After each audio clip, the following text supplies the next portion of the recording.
Folks, welcome inside the Parisi Palace, high above 3773 East Broadway. This is a live edition of the Jake Feinberg Show. Company on Power Talk. Please go to our website, powertalk.live. Download our free app and stream all of our live local programming, including Solomon on Blast, the Jim Parisi Show, and yours truly, the Jake Feinberg Show.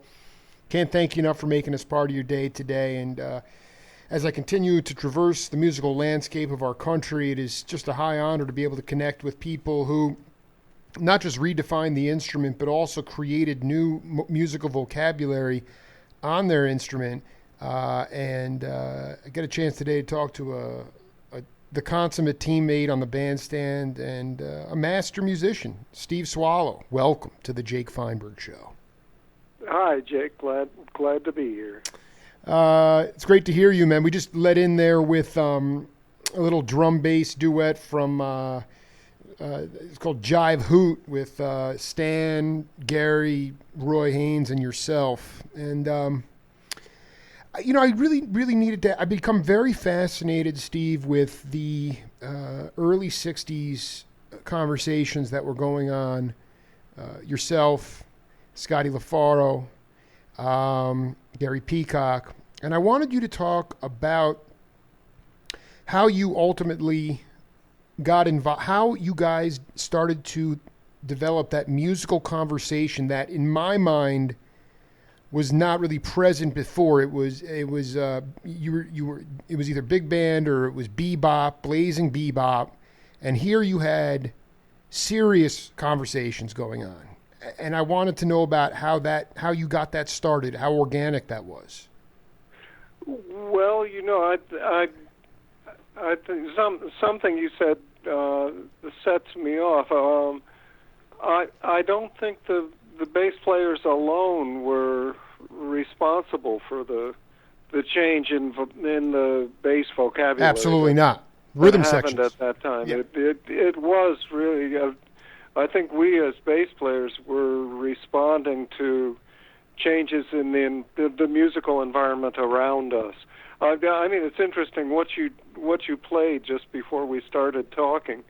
I immediately recognized Roy Haynes, but I didn't recognize myself. I said, "Wow, I wonder who that is playing with Roy." And of course, Roy goes back to the '40s, to the bebop era, and I think he's really one of the musical voices that brought about the kinds of rhythm section changes that resulted in the kind of bass playing that you're talking about, that reared its head in particular in the early '60s. I mean, if you got down to specific personalities,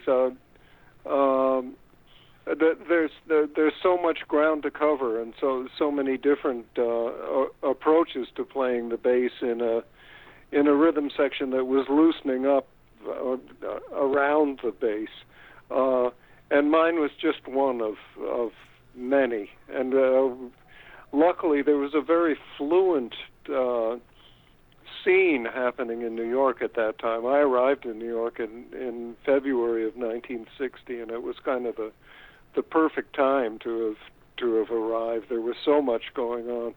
But on a given day, I'd go to a jam session and listen to Henry Grimes and then play a tune myself. And when Gary Peacock first came to New York, he moved in with me, and Wow. we were playing together constantly. And there was that kind of interchange going on just because New York was a very benign place to be at that time. It was kind of easy to be an exploratory musician, much easier than it is now.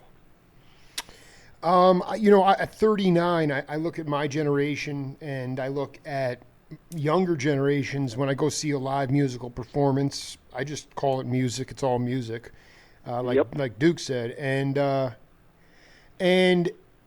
I see a lot of people wanking it on the bandstand, and I see a lot of language, but there's no conversation. And when you moved to New York, was that the first time that you were communicating in a conversation like with Peacock, or did did it predate that in the 50s? I'm not sure where you actually were.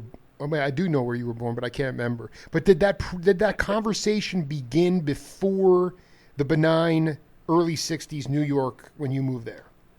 Well, it did for me, but I can speak only from my own experience. I only want you to speak about yourself. Yeah, okay, good. I came to New York from New Haven, Connecticut. I was going to school up there, and in the late 1950s, there was a kind of remarkably benign music scene going on in the ghetto of New Haven. There was the main street of that black ghetto was Dixwell Avenue, and Dixwell Avenue was lined with clubs, and the clubs were full of rhythm sections, organ trios, piano trios, horn players passing through all the time.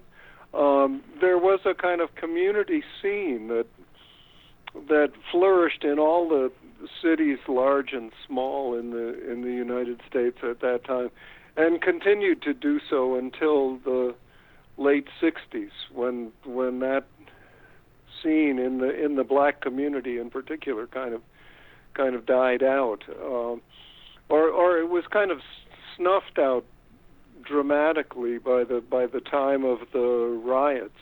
The riots hit small businesses in the ghettos of all the cities in America very hard, and it kind of dealt a death blow to the minority clubs that had thrived and until that time. In any event, you had the white flight going on, right? I mean, that's when people left the cities, and so businesses got hurt by that as well. Yeah, very, very much so. But at any rate, in the late 50s, I was going down to the clubs on Dixwell Avenue and playing all night long, which did a lot to further my exit from school. I know. This is so important because the revelation for me is that Tootie Heath played R&B before jazz. Right. Sonny Rollins did. Charlie Neville did. John Coltrane did. And the blues was right along. So were you playing R&B and blues at that time? Yeah, I was, and also bebop, and there were there was a kind of fluent interchange between idioms going on. I mean, you have to consider James Jamerson, who was the iconic R&B bass player, considered himself a jazz musician and kind of started recording at Motown grudgingly. He wanted to be Paul Chambers, just like everybody else. And the vocabularies were cross-referencing all the time. The early R&B drummers like Panama Francis, for instance, were veterans of the big band scene, and just kind of moved into the recording studio because there was a window of opportunity there, because there was money to be made, and because the music wasn't bad. It wasn't inauthentic. It wasn't exactly jazz, but it was it was deeply moving, heartfelt music, and there was no there was no dishonor in playing that music at all. I'm deeply grateful that I experienced that. And I, just as I'm sure Coltrane was grateful that he walked the bar at one time. It's good for you. Well, they walked the bar. They played cowboy bars. Cannonball was walking the bar. The guys were packing heat. I mean, the thing is, oh yeah, there's something though about where today. I mean, I just am a firm. I don't want to bag on, music, but I just don't think that vocabulary in music can grow in academia. And you have cats now that are learning to play jazz, but you guys, the rudiments that you had were rooted in the blues, and that fused with the jazz. Whereas I don't know if cats go back far enough, and they certainly don't have the bandstand experience. I mean, I wouldn't be surprised. Julian Priester grew up in Chicago, and he played with Sun Ra and Howling Wolf. And I would gather to say, I bet you played with some heavy blues cats who came through New Haven. I did. I played with T-Bone Walker. I played with Buddy Guy. I played with a lot of. I knew it. What was that? What is that? Explain. I mean, that's that cross pollination of music, if that's the right word, is intoxicating to me. And I'm searching. Oh, good. And so. I mean, just listen to Charlie Parker. That's the blues. He's playing the blues. The line between blues and jazz didn't really exist in my mind, and I think in general at that time. And I agree with you that jazz is moved to the Academy has put the blues in peril, at risk, and that's an unfortunate thing. Explain why. My feeling is like you go see the Reverend Gary Davis or a blues cat. These guys had no teeth. They were singing about their lives. It was authentic. So is that what's at risk? Is this? I mean, it's just hard to sing the blues if you're living in suburbia. So why do you think the blues? Explain to the peeps around the world why the blues you think is at risk. Well, it beats me. I mean, with this is kind of it's mysterious to me that the blues resonated so deeply in my life because I was a white suburban kid. I grew up in an entirely white New Jersey suburban community, and when I heard the blues, it hit me right between the eyes, and I was the only kid in my town who was affected in that way. But I've come to realize that there's probably one kid in every suburban town that somehow just hit hard by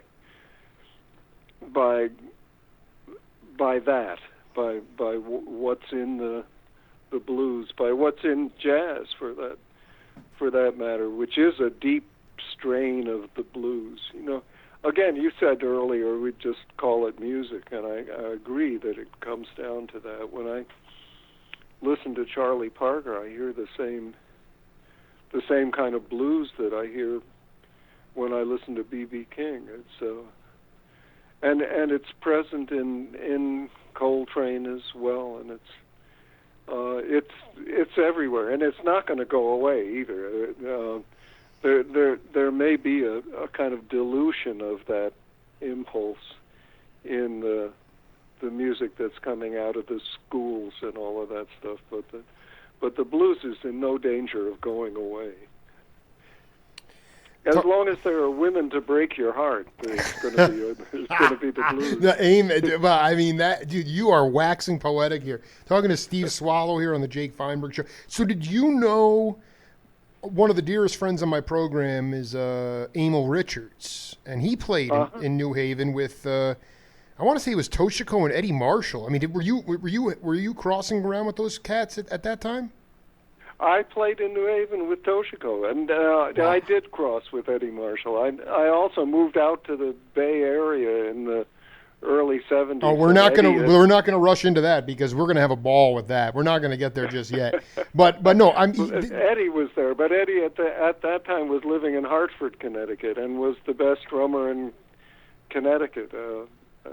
Wonderful, and unfortunately undersung guy. He was just wonderful. But even after I'd moved to New York, I used to come up to New Haven to play a piano bar called McDriff's with Toshiko, who was married to Charlie Mariano at that time. Charlie used to come up too, and the three of us used to play trio all night long. Are there recordings of this? I mean, I need to hear this stuff. This must be burning. There was some wonderful music, but as far as I know, none of it was recorded. Could you talk? And again, I know you're not an ethnomusicologist, but you've played with LaRocca, you played with Eddie, you've played with so many, Roy. List goes on and on. Yeah. But specifically, what those cats? I mean, even just let's just take Eddie for instance. Like, he such a melodic drummer. So many guys. I look at younger cats today, and it's about facility and it's about being a timekeeper, but I don't hear them always playing melodically. And I wanted you to talk about how Eddie used the cymbals, if he kept time on the cymbals, and how he also used the bass drum for rebound and accent as opposed to just playing four on the floor. Well, of course that's exactly it, what you're saying, and also it plays right into what we're talking at the outset of our conversation. Eddie's playing, as was Roy Haynes's and Pete LaRocca's and many of the guys of my experience in the early '60s and beyond. They were inviting conversation. They were insisting on conversation. What they were doing with the bass drum was not written in a book somewhere at all. When they hit the bass drum, they were inviting a response, and often it fell to the bass player to furnish that response, and then that in turn provoked the next bass drum hit, and so on. That's simply, it was just understood that's how the rhythm section functioned, and it was a departure. It was not the way Tommy Parter and Max played exactly, although what they were playing tended in that direction. I mean, in 1959 played with Kenny Clark.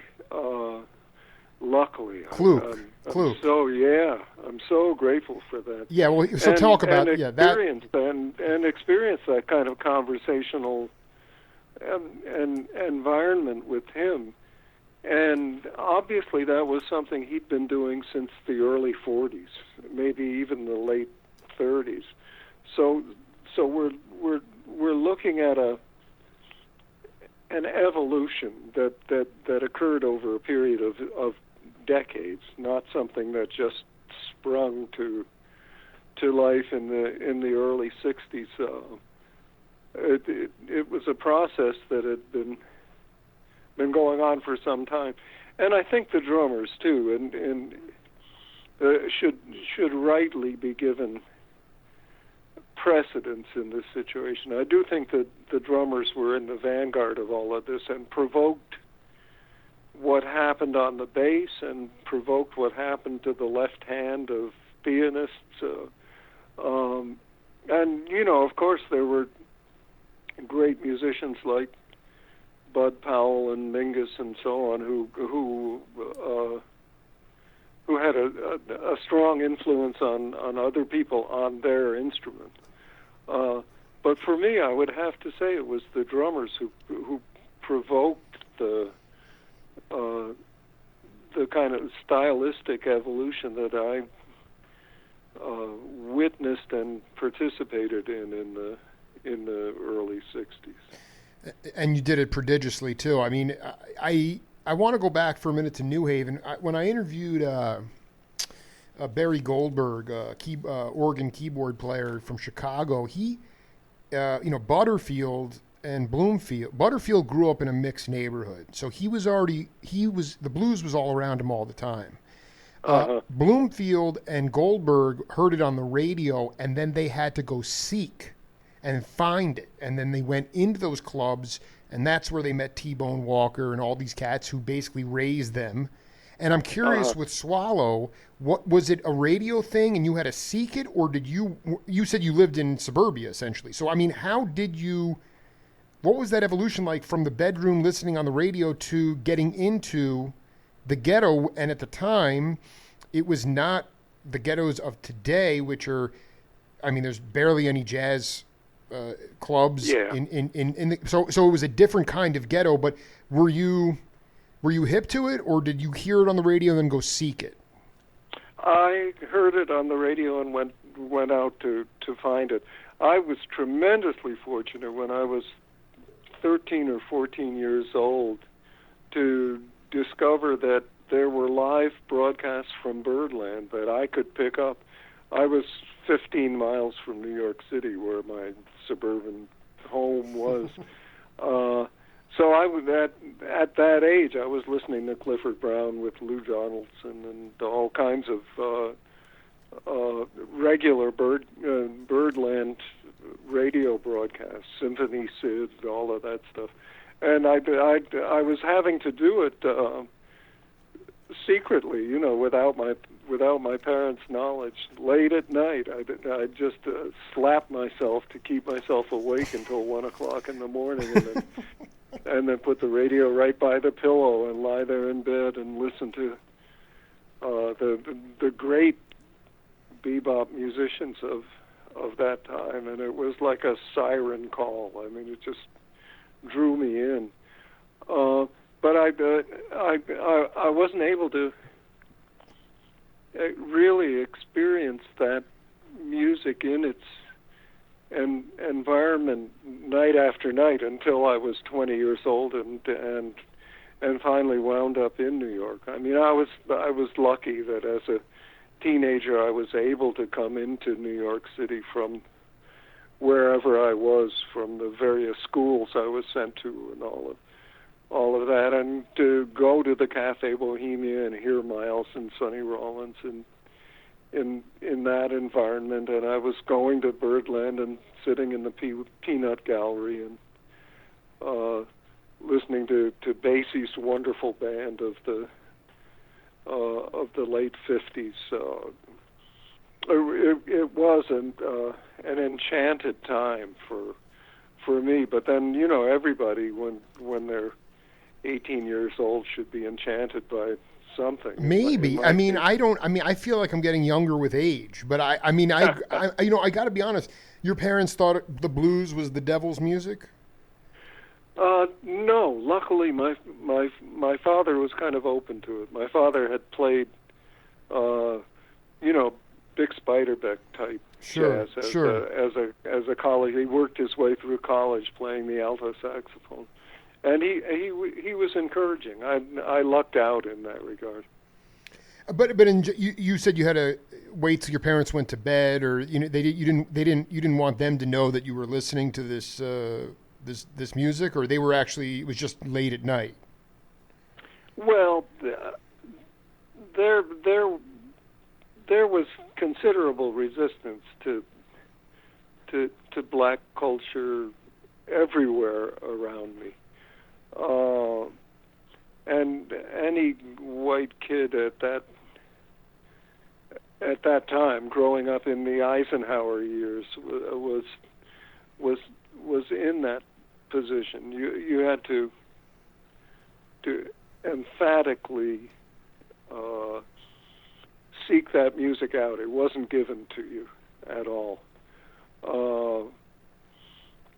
But I do think in my case the music kind of found me. I mean, the fact that I ended up being a jazz bass player, still to this day I see it as something that happened to me, not something that I did. I was just hit over the head by an irresistible force. There's something about the music, and I'm sure you know what I mean, because it happens to players, to listeners as decisively as it does to players. This music can grab you and never let go. It's a wonderful, wonderful thing that can happen. Well, I want to put this tune in. We have a game on this program called Name That Tune, and you are playing on this, so take a listen, and we'll come back and break it down. Okay, very good. All right, Mr. Swallow, you want to take a guess at what that is? I have no idea. Okay, that one of my favorite Cats, totally unheralded cat, off a George Russell album. That tune was called "The Lydiot." Yes. Okay, I'll be darned. Swallow, Hunt, Dolphy, Dave, the Mercurial Dave Baker, Don Ellis, and George on right. piano, and 1961 on an album called Aesthetics, which I've never been Right. able to corral on LP. But how did you? So was that your? Once you got to New York and you and Peacock were roommates, I mean, how did you get? What was was that your first gig? I mean, that was a record, obviously, but how did you connect with Russell? That was among my first gigs, or at least my first notable gigs. And George, I connected with in a singular way. At least for me, it was the only time I ever did this. I called him up and told him that I heard he needed a bass player, and I was his man. Wow. I had been told by Don Ellis that Chuck Israels, who had been playing with George, was leaving the band, and Don suggested that I call George, and I said, "No, I can't do that. That's I've never done that." And he said, "No, you got to do it. You got to." So I did, and George, to his eternal credit, or at least he's won my eternal gratitude, said, "Yeah, okay, come on over, bring your bass." So I did, and he and I played for an hour or two one afternoon, and at the end of that time, he said, "Okay, you got the gig." And it was just a remarkable, singular event in my evolution as a player. I learned so much from him. He sounded wonderful on that tune. I'd completely forgotten. Dude, and I think how he was well a he drummer. played. He was a drummer too, but he had some kind of he had some kind of issue, physical issue, and he couldn't play the drums, so he wound up playing piano. Yeah, that's my understanding as well.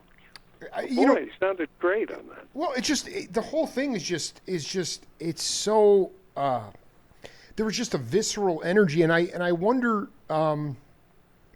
You said something interesting. You said jazz.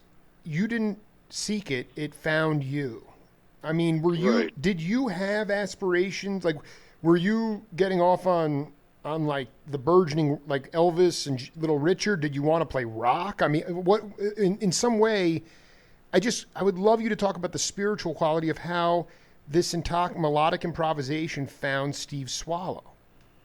Well, I wasn't at all into Elvis or Little Richard. I had to turn my back on that stuff, and from about the age of 11 or 12 when I discovered jazz music, and that was it for me. And at that time, there was a kind of clear decision you had to make. If you liked jazz, you didn't like Elvis. And it wasn't, in fact, until I was 30 years old and started playing the electric bass that I felt obliged to go back and listen to source material to see what other electric bass players were doing, and discovered that there was a whole lot of music in there that was worthy of my interest, and that my snobism as a jazz musician had been unfortunate and had kind of blinded me to some music that was really worthy of my consideration. Could you give some examples? Because it doesn't. I mean, if you were in the ghettos of New Haven, you were not necessarily a snob. Well, that's true enough, but the music that was being played in those clubs in New Haven was essentially bebop vocabulary music with a lot of blues in it. Mm-hmm. But it wasn't rock and roll. It wasn't Elvis, and it wasn't even Little Richard, who was a lot closer in spirit and practice to the organ trios that lined the clubs on Dixwell Avenue in New Haven in those days. But I mean, what happened to me when I was 30 and discovered the electric bass is I went and bought a bunch of Motown records with the intention of checking the bass players out, and ended up listening raptly and avidly, not so much to the bass players as to Marvin Gaye, the singers. Really? This is fascinating. What was it about that? Captivated by, well, Marvin and Otis Redding were the two that really affected me most strongly, I think. Just phrased so beautifully, and again, I heard there was nothing unfamiliar in what they were doing. The kind of distinctions that are commonly made between what they were doing and what Charlie Parker was doing just aren't really there. There's so much commonality between the best bebop and the best R&B, and I found it not so much in the rhythm section practice as in the way the lead voices, whether they were instruments or actual voices, approached phrasing, approached playing with the time, with the groove, all of that kind of stuff. I felt I was on familiar ground,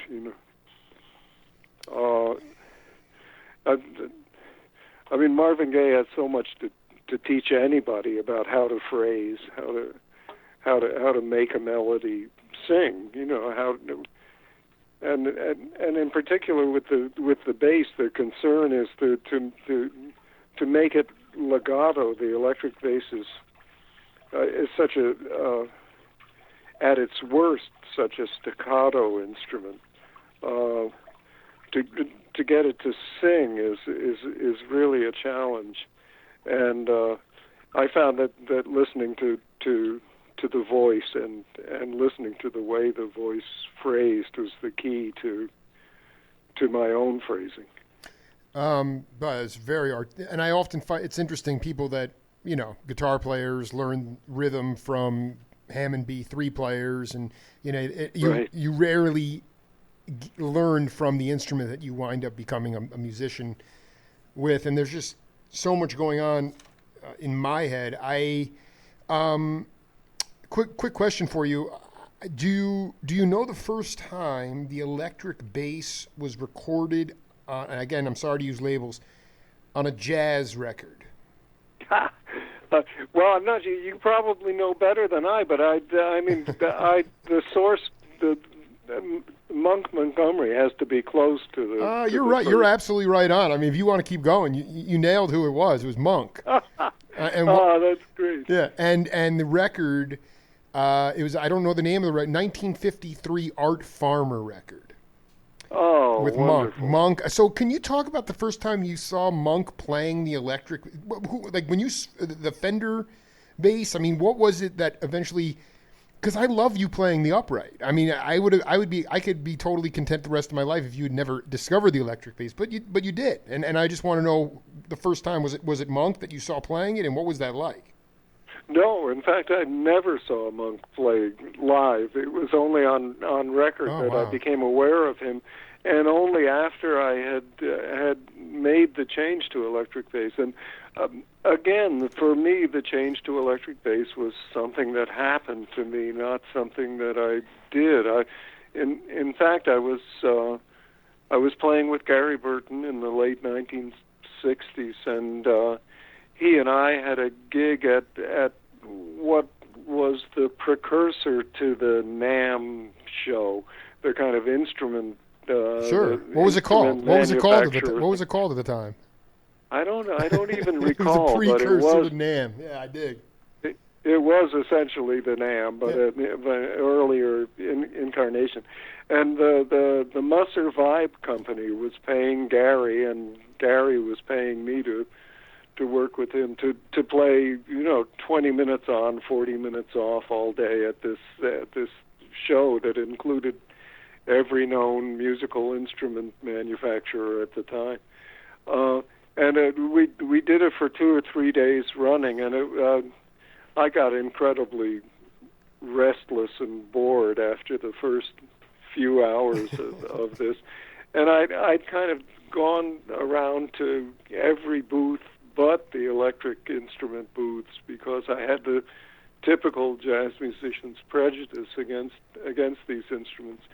And finally, there was nothing left to do, and it was kind of like skulking into a dirty movie or something. I just made sure I kind of loitered around the Fender booth and waited until I was sure nobody saw me, and then slipped in and touched. And it was actually the Gibson booth, not the Fender booth, and touched an electric bass and fell in love. And it was my immediate response. My brain was saying, "No, don't do this, don't do this." And my hands were saying, "I love this. I love the feel of this instrument." And it was a quandary that I had been put into. I loved this instrument that was not at all well regarded in the jazz community. And what am I supposed to do? I had no desire whatsoever to change my vocabulary to become a rock and roll musician or a rhythm and blues musician. I wanted to continue to do exactly what I was doing, but I wanted to do it on the electric bass because there was just something irresistible about the feel of the instrument, the response of the instrument. It just resonated with me. And that's been a kind of lifetime issue, is how to play the electric bass in a jazz context, and how to convince other jazz musicians to bend sufficiently to be comfortable playing with the electric bass. And it's been a fascinating and ongoing challenge to bring the electric bass into areas it's not generally been in the past. I wanted you to go. Can you talk about? Was it easier to I've interviewed Chuck Rainey a bunch, and you talked about Jamerson being a big fan of his. And, the bass player, they say you want to make the notes round, big and round. And I'm like, so for my question for Swallow is, was it easier on the electric bass to make the feel, make it rounder? What was it that was so, obviously the upright bass I know enough cats, it'll humble you if you don't play enough, and there's just a whole, George Porter had to stop because of his arbitrary, he had an injury. So, and it's huge, and it's big, and it's wooden, and it's acoustic, and I know there's a lot of purists, but did the electric bass help you make the notes warmer, rounder? What was it? What was the love affair about?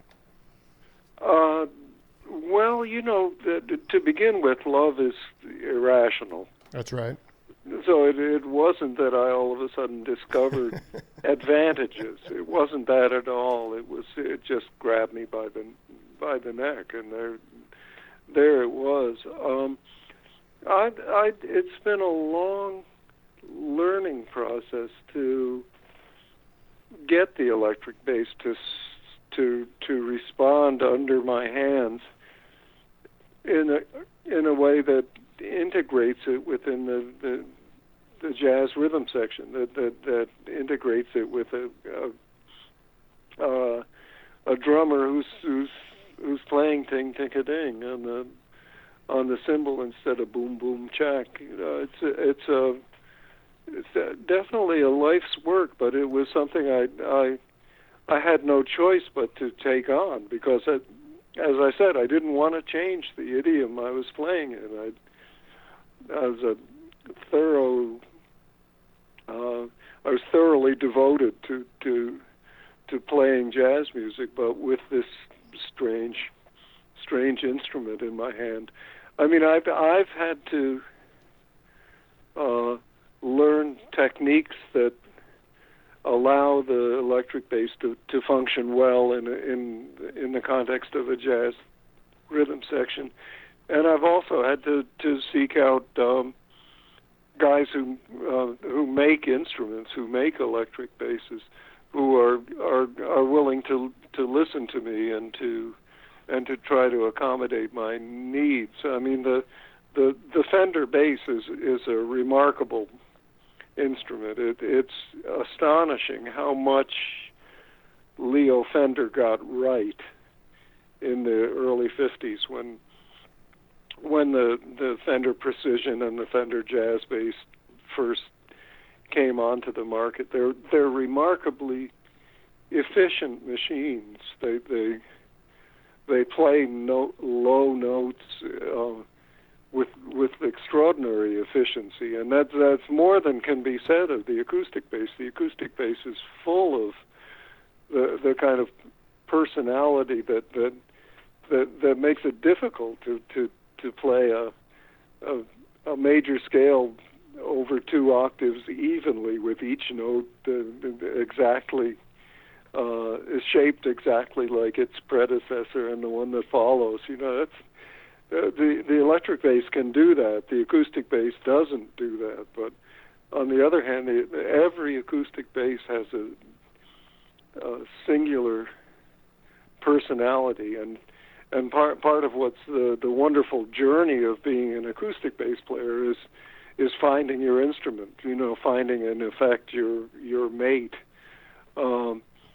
And the electric bass, there are of course differences between one Fender Precision and another Fender Precision, but essentially you can buy a sound. You can go to the music store and buy a Fender Precision, and you're going to sound a little bit like Duck Dunn, and you're going to sound a little bit like Rocco Prestia. And, oh, you know, man, I just hung out with Tower of Power. You know, Rocco is really is not doing well health-wise right now. I'd heard something to that. He's not able to make the tour this trip, but I love that you brought up Duck Dunn, because I was like, I bet Swallow was getting off on the Stax stuff too. Very much so. Al Jackson and him were doing some cooking the group. But I'm curious about this. So the precursor to the NAMM show, Swallow dives into the electric booth. You find the electric bass. Did that tempt Gary to plug in the vibraphone and get because I mean you guys did Good Vibes like a year later, and that was like part electric but mostly electric. Well, I think it was a kind of lucky coincidence that I was playing with Gary at that time, because he was very much aware of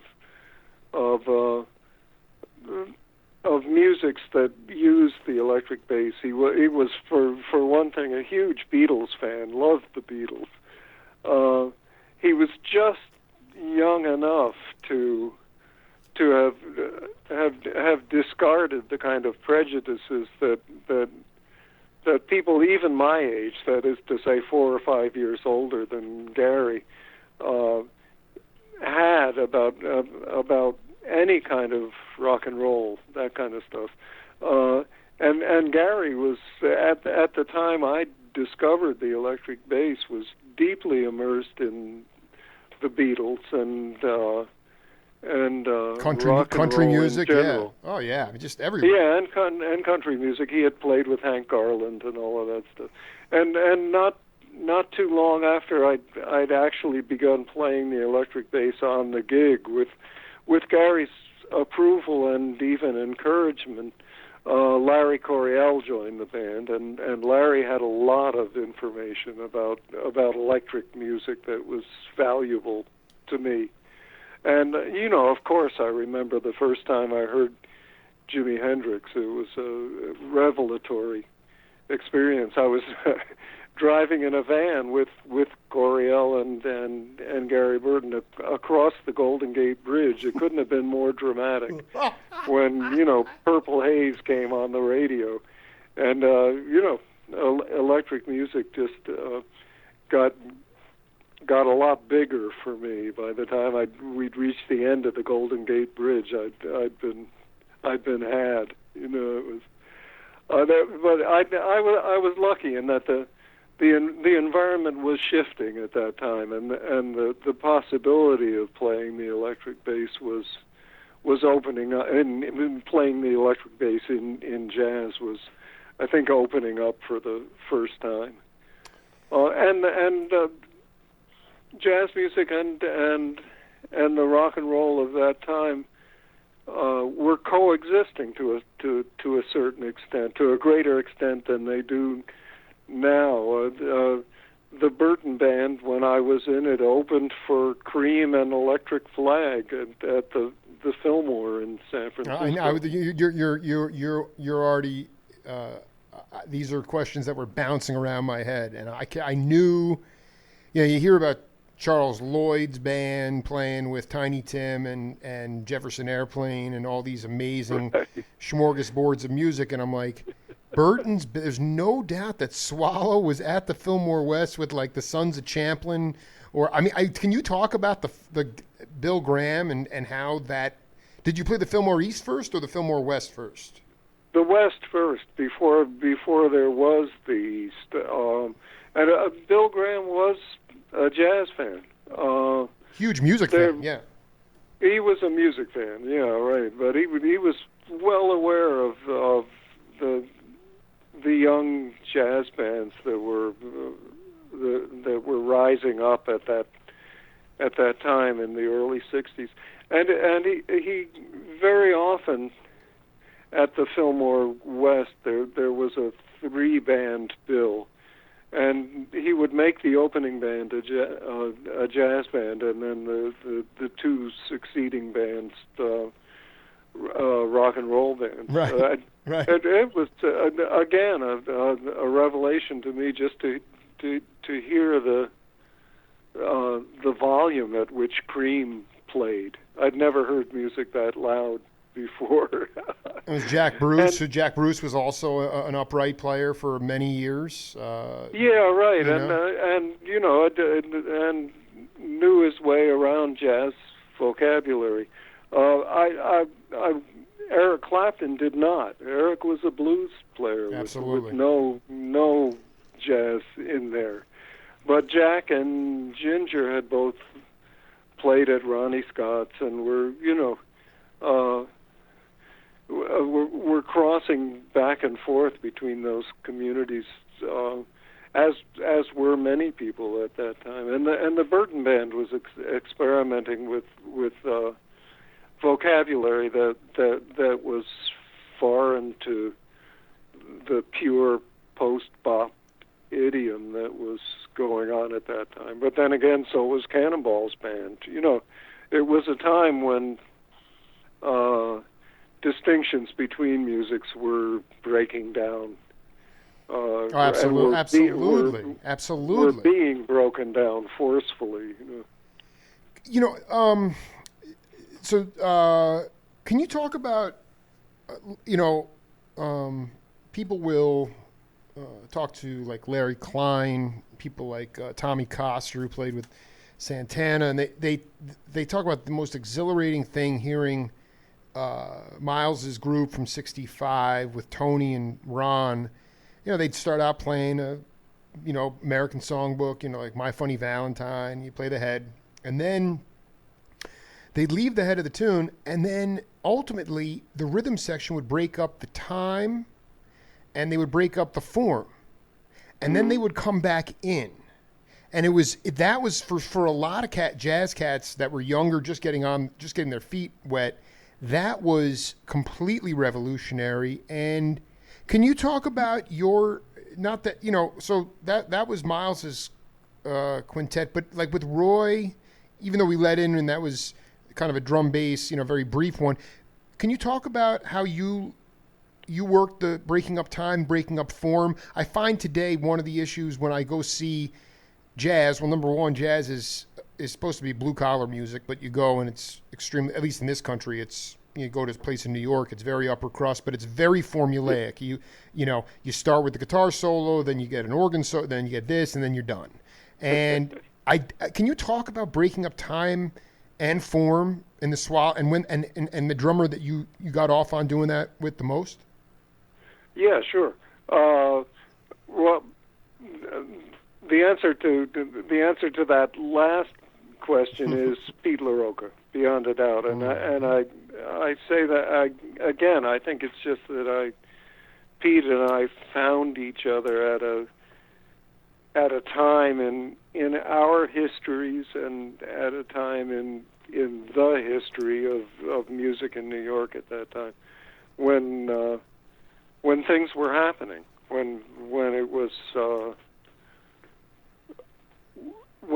easy to break rules. It was easy to go as far out on a limb as you chose to go. There was an atmosphere on the bandstand that not only encouraged that but demanded it. Demanded it. They demanded it. Yeah, and this was the infection was not contained in the rhythm section. The horn players were feeling it too. They were eager for the kind of surprises and for the kind of sense of uncertainty that hadn't been there a few years before. Guys like Blue Mitchell and Junior Cook, just to pick some guys at random, who are two of my very favorite players. The best. Wanted the kind of reassurance that they would get from Gene Taylor. The way they played wanted that and needed that. But the players that Pete LaRocca and I were experiencing, piano players like Paul Blair, Steve Kuhn, and horn players like Pharoah Saunders, whatever, they were looking for something else. The time was ripe for something else. Beyond that, Pete LaRocca is also one of the great undersung drummers of all times. The drummers are, in my opinion, the intellectuals in the music, and this runs contrary to the stereotype of the drummer as a sort of noble savage. In point of fact, the drummers are the mathematicians on the bandstand. And Pete was brilliant. He was a genius level IQ. He was in fact a member of Mensa, the organization of genius types. Well, I mean, the guy. First of all, he gets his due respect. Joe Chambers and Steve Kuhn and yourself have all name dropped. Actually, before the world caved in on him, when I interviewed Bill Cosby, he mentioned him. And the thing is, LaRocca got sick and tired of making other people famous off their albums, which is why he walked away he became a lawyer, a cab driver. Yeah. But, yeah, indeed. But indeed. did like I'm fascinated by the nonverbal communication. Like when you guys were just playing a Stone gig somewhere, like you play any American songbook tune, and then it would just be on feel, and then you just break up time and form, or were you like listening to that Miles quintet and then saying, well, why don't we try that on our own, or was it just like something nonverbal on the bandstand that would create that tension and release? It was that the nonverbal cues that were passing around on the bandstand. In fact, my experience with Pete was over by 1965. By then, he had started driving a cab. His last gig of note was with Herbie Hancock's band, with the Crossings band, before Billy Art was in it. And it was at that time that he kind of, in disgust, threw his sticks in the air and started driving a cab. But it was in the early '60s that he and I were wreaking mayhem on the bandstand together, and it was something that was just in the air, and I think you'd probably get that same kind of answer from Tony if he were alive, and Herbie and all of the guys in that band. It was just time for that to happen. There's a way in which history grabs you and brings you along. And I don't mean to I sound today as if I'm kind of the voice of passivity, and I don't mean to be that at all. Those of us who were playing in that way, who were kind of redefining rhythm section playing, knew that we were taking risks, and that we were burning bridges behind us. That there were people who would never hire us again. And it was something we kind of happily accepted. I did. Oh, I but dig it so much. the wonderful thing is there was another community of players, kind of beckoning to us and encouraging us in our intransigence. You know, the more we bent the conventions, the happier they were, and I'm not sure that atmosphere exists, at least to the extent that it did in New York in the early '60s. Now, you said something interesting. You said it was so easy to break the rules at that time. And, yes, it was. And now today, I mean, we've been trying to set one up for quite a while, Swallow and I, because you were gigging in Europe last month. Is it not that? I mean, you've been cooking the groove for a long time. So there are people that you're trying to pass the torch to. But when you say it was easy, is it harder now to really express what you feel because of sort of this formulaic, incredibly sort of, maybe not in Europe so much, but just the word's escaping me, but what jazz has become, which is just it's staring. It used to be dance band music, pat your foot to it, and now it's stare at somebody's facility. So why did the rules change in your mind? Is it harder for? I mean, is it not as easy as it was because people don't, for some reason, their ears are locked and they don't want to hear about those chances? Or maybe you were just playing to 3 people in a room in New York in '65 and nobody cared anyway. I don't know. But I'm just curious, why has it become harder? Is it because we've become more of a staring culture at facility? I honestly don't know. What do you think, though? You know what I'm talking about. I do know what you're talking about, and I kind of regret that the context in which I play has become more like what you're describing. People sit in chairs neatly arranged in rows and applaud on cue and all of that stuff. Exactly. And when I began playing the music, I was playing in bars where people were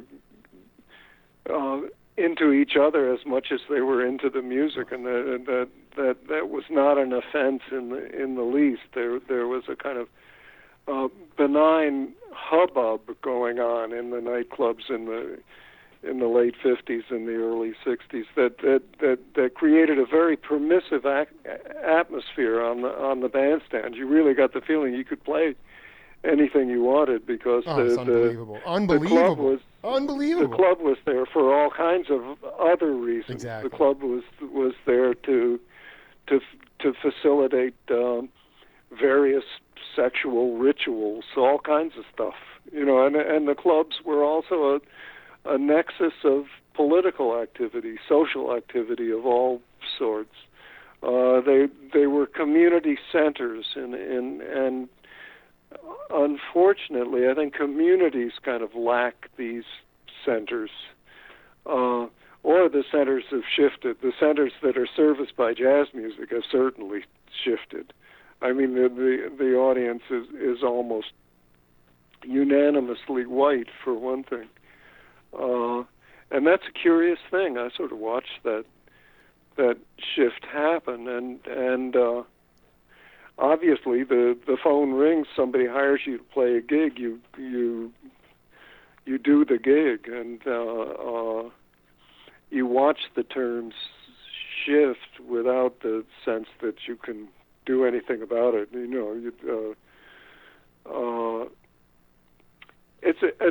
I think the answers to the questions you're raising, which are really important, mm-hmm. questions have as much to do with extra musical things as they do with musical things. I think they have to do with social and political issues, and that opens up a huge area in which to talk about. Well, I think I just want to. Can you give an example of political? First of all, you also blew my mind talking about this sort of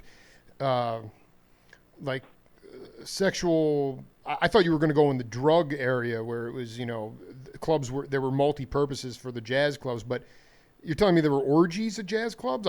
What was the sexual? I'm really. This is just like feeding my fantasy. Yeah, right. I mean, this is mind blowing to me. So that, and also, what is you saying that if it gets, like you said, I forget the word you used about you and La Roca, just carnage in the early '60s. If people start becoming themselves too much, that's scary for politicians. Is that what you're getting at? I mean, I'd love you to break this down. Well, that's a good thought. I do think political order relies on an atmosphere of restraint. And jazz music at its best discourages restraint. Mm-hmm. But the occasion in which jazz music is played, or in which I played jazz music these days, is as we started to describe earlier, not unlike the context in which so-called classical music is played, and the context in which jazz music is appreciated has changed. People write doctoral theses about it and that kind of stuff. You're absolutely, it's become classicalized and intellectualized, where before it was just a raw, living, breathing organism the vocabulary is being driven on the bandstand. That was your generation through and through. Well, yeah, but that being said, Lester Young, Charlie Parker were among the greatest intellectuals of the 20th century. There's no doubt about that. Oh, no doubt. No doubt. But the context in which they arose was not the academy at all. So there's a kind of disconnect there, and I don't know what to make of that. It's okay. You know what it is? It's just there's a supply and demand issue. I mean, you have so many cats that are deeply well-schooled, that have tremendous facility, but there's no real touring circuit in the States anymore, per se, where you used to have these relentless touring circuits back and forth. You went, you did them, and that's where you develop individual sound. So, right. Kenny Burrell can have I love the cat, and he's the head of the jazz program at UCLA, and the guys can have a jam session in the auditorium at UCLA, but it's not like being at the IT Club for 3 weeks or 4 weeks. Not at all, no. And I think that's a good point, because it goes to the context in which the music is created, not only publicly, but absolutely, but in the woodshed. And in 1960, when I started making a living as a jazz musician, the club scene, and there was no concert scene, so that's where you made your living, was the gigs were from 9 at night to 3 in the morning, and generally 5 sets. It was an exhausting, grueling night's worth of music, and also an exhilarating and fantastically rewarding night. Insane! It's insane, man. 5, 6, unbelievable. Yeah, it's a lot of playing. So you weren't doing a whole lot of analytical practicing during the day. You were giving your poor wounded chops a break. Oh, just a second. There comes Carla Bley. No problem. No problem. I'm gonna have to wrap this up in a few minutes. Do you think we got a few minutes? No, I just want to say. At any rate, yeah. the point I'm making, the music was made, it was conceived on the bandstand. It wasn't that we went to the bandstand to exhibit a product that we formulated in the laboratory and that we rehearsed at great length and that we discussed for hours on end and all of that. The music was evolving night by night on the bandstand, and during the rest of our waking hours, we were just kind of nursing our chops and trying to have a life outside of music.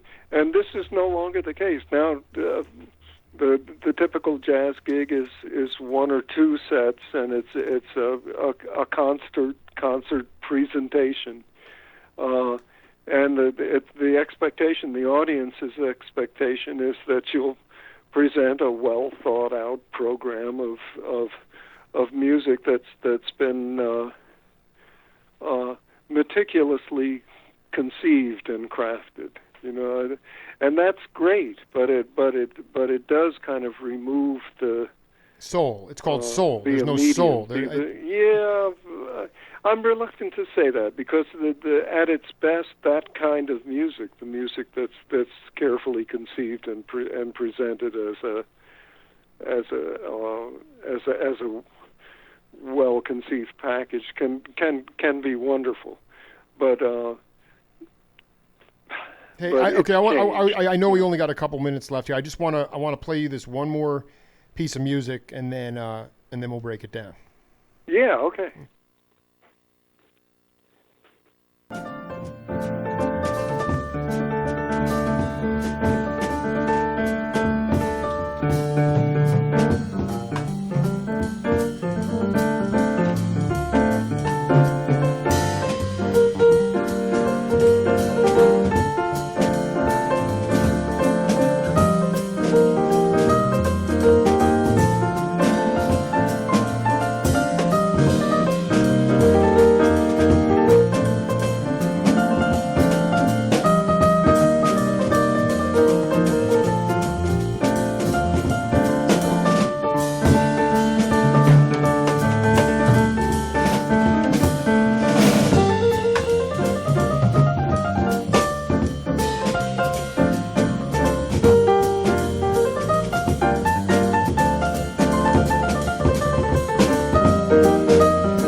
Well, that was Steve Swallow. You know what that is?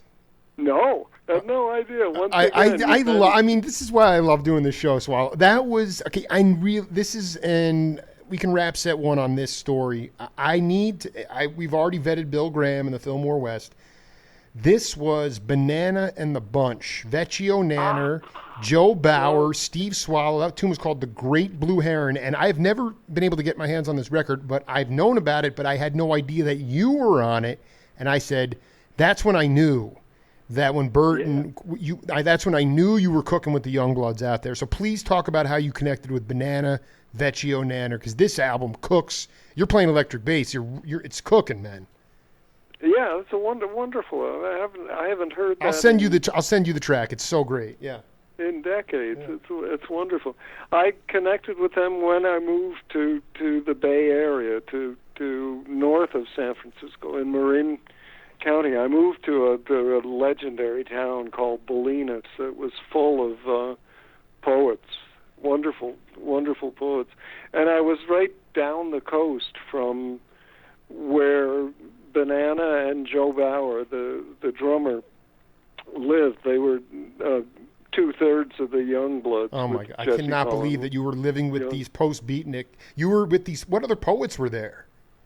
Robert Creeley was there. Lawrence Ferlinghetti was out there. Joanne Kiger. Wonderful bunch of poets. Gary Snyder was coming through all the time. It was a wonderfully vital scene to be living in, and not least was the chance to play with Banana and Joe Bauer. I actually met them through my bass playing friend Jack Gregg, who was a New York bass buddy of mine, and who was friends from his youth with Joe Bauer, who came from Memphis, I believe. Did Jack Gregg have any relation to Bobby Gregg?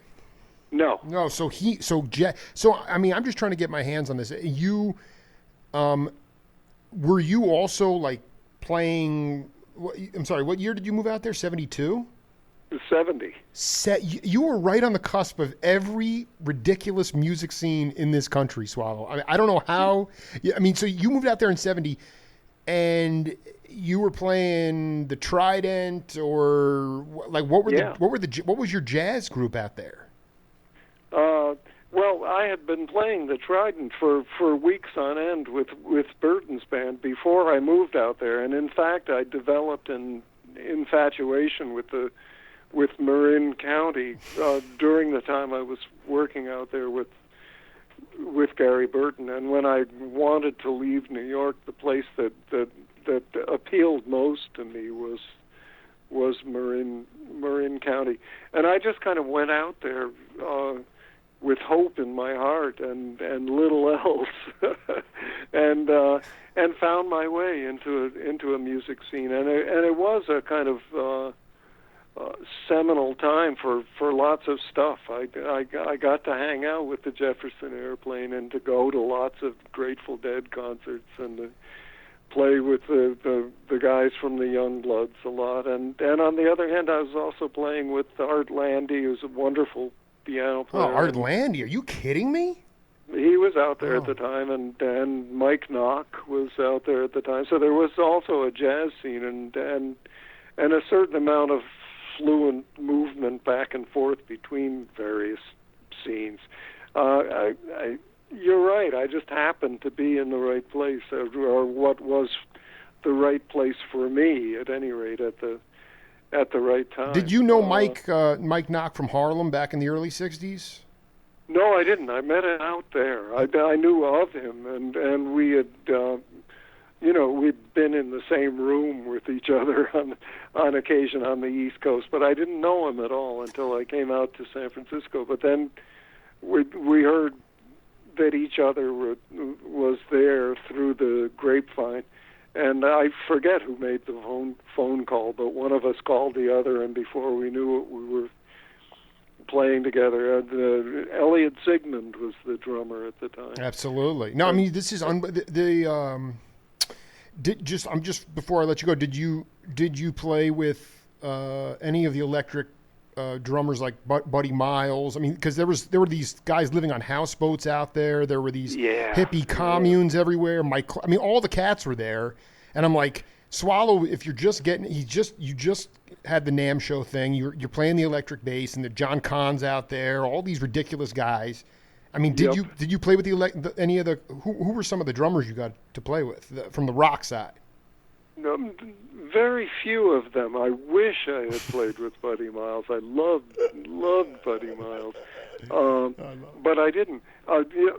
We touched on Eddie Marshall earlier, and he was in the Bay Area at the time, and was in fact, I think, my favorite drummer out there. Wonderful drummer, but he was unwilling to go on the road. It was just kind of,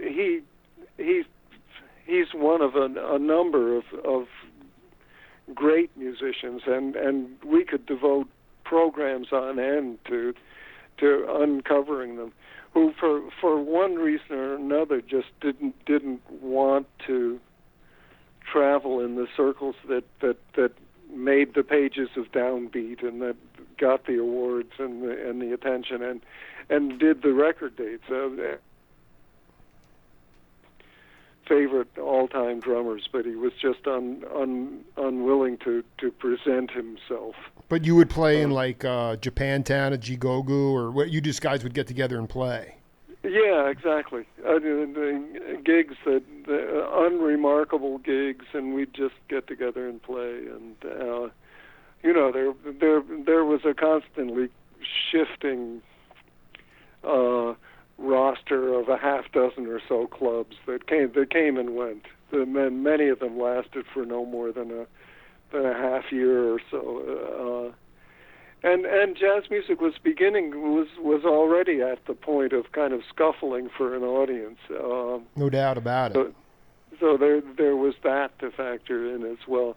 And in fact, that's what I lasted in the Bay Area for about 2.5 years, and then returned to New York City. And I think my dissatisfaction with living out there had to do more with the support structure, the absence of a support structure for the music. There was plenty of opportunities to rehearse and jam with excellent musicians, but very few opportunities to play in public and make a living playing good jazz music. That is a revelation to my 39-year-old brain that even back then that there was plenty of jazz cutting room floor stuff, but it was still a mentality of music is a musician's gift to the world, and there's no need for compensation. I mean, it's always been a struggle, and that's really revelatory.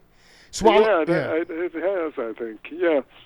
That being said, I do think it has gotten progressively more difficult for jazz musicians to make a living playing jazz music.